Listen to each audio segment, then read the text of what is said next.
Salut! On termine par le quatrième piège en couple, les conditions. Est-ce qu'on aime la personne pour ce qu'elle est ou pour ce qu'elle nous apporte?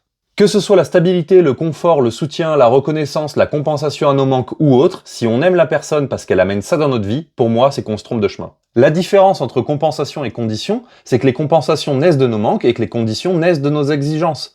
L'amour, lui, il est inconditionnel et gratuit. S'il y a des conditions à l'amour, même celui qu'on se porte à nous-mêmes, c'est que c'est pas de l'amour, c'est du mérite.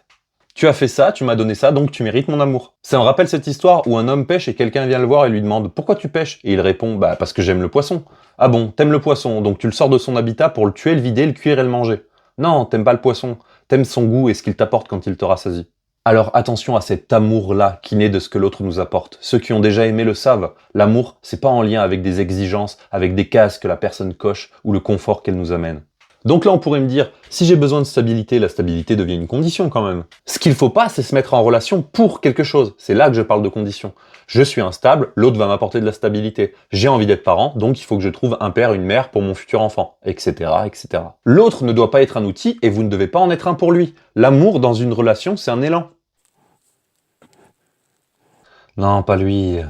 Au début de la relation, quand vous avez appris à vous connaître et que vous avez construit les 4 piliers qu'on a vus précédemment, vous avez vu s'il y avait une cohérence dans la relation, si ça match ou pas, quoi. C'est de là que tout part, pas de son portefeuille, de son statut social ou de sa capacité à entretenir la maison. Et aussi, ne pas confondre les conditions avec les limites. Instaurer des limites dans un couple, c'est essentiel, car ça créera un espace de sécurité. Après, le reste, ça s'entretient. Et oui, cet élan, faut le nourrir.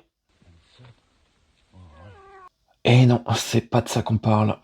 Mais si les bases sont solides et que vous prenez soin de la relation, il n'y a pas de raison. Ah, et petit point d'attention toujours, la première personne à respecter et à aimer dans une relation, c'est vous.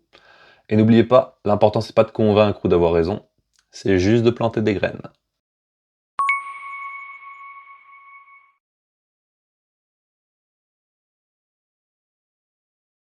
C'est maintenant qu'on se met à parler d'éducation, hein.